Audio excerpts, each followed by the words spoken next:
बिहार की जनता ने तेजस्वी प्रसाद यादव के द्वारा जो नौकरी और रोजगार दिए गए हैं उसके बाद से मन बना लिया है कि हमको वैसा ही नेता चाहिए। नमस्कार, आप देख रहे हैं तीसरा पक्ष न्यूज़ नेटवर्क। जैसा कि अभी जान रहे हैं कि बार-बार जो भी बैठक चल रही है, जदयू का भी बैठक हो रहा है, कार्यकारिणी का बैठक हो रहा है, इसी सिलसिले में हम बात करेंगे।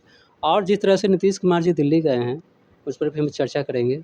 इन्हीं सवालों के ऊपर हम बात करेंगे एजाज सर से। इस तरह से अभी जेडीयू का इस कार्यकारिणी का बैठक हो रहा है, इस पर आपको क्या कहना है?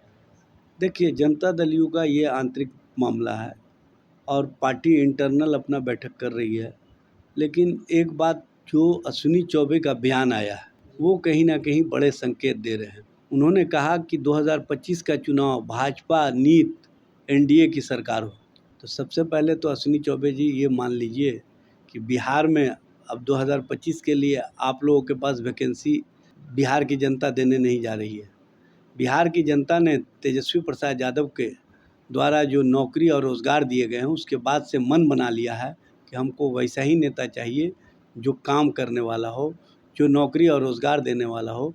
और 2025 तेजस्वी प्रसाद यादव के नेतृत्व में बिहार में इंडिया और महागठबंधन की सरकार बनेगी। यह स्पष्ट रूप से लोगों के बीच संदेश है। लोगों का संदेश स्पष्ट रूप से कहीं ना कहीं भाजपा और जदयू के खेमे को भी है।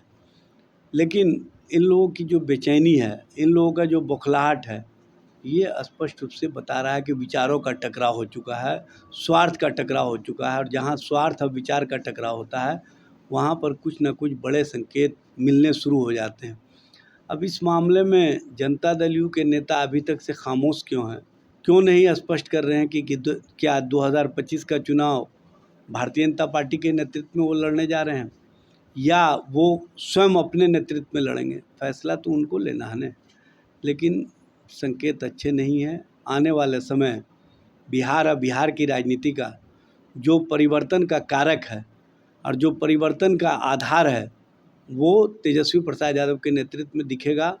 चूँकि इन लोगों का जो जूतम पैजार की स्थिति है उससे जनता खुश नहीं है और जनता ने इन लोगों को लोकसभा चुनाव में भी संकेत दे दिया है कि बिहार और बिहार की जनता बदलाव चाहती है। सर, कहा जाता है कि राजा का बेटा राजा नहीं हो सकता है, कोई राजा रानी के पेट से पैदा नहीं हो सकता है।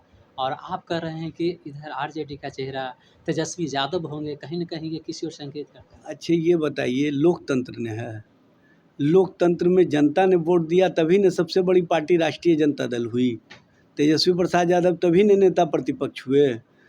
कुछ वोट से, कुछ अंतर से हम लोग रह गए, नहीं तो 2020 के चुनाव में ही तेजस्वी प्रसाद यादव बिहार के मुख्यमंत्री हो गए होते। और 2025 तो जनता और जनता का जो मिजाज है वो स्पष्ट संकेत दे रहा है। ये अब बताने की आवश्यकता नहीं है, समय का इंतज़ार है। जिस दिन चुनाव होगा उसके दूसरे दिन से ही स्पष्ट रूप से संदेश आना शुरू हो जाएगा कि तेजस्वी प्रसाद यादव अगले मुख्यमंत्री होंगे। सर, क्या लगता है कि नीतीश कुमार जी इधर फिर आएँगे एक बार? देखिए, जो अब सिलेबस से एलिमिनेट करने के लिए अपने ही लोग लग गए हों तो वहाँ पर उनके उभरने का मामला नहीं है। उभार जिसके प्रति है और जिसके प्रति लोगों का विश्वास है वो तेजस्वी प्रसाद यादव। कहीं न कहीं जेडीयू और भाजपा में नहीं बन रही है।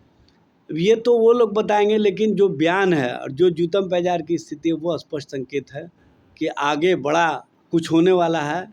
समय का इंतज़ार कीजिए, सब कुछ सामने आ जाएगा। Thank you sir.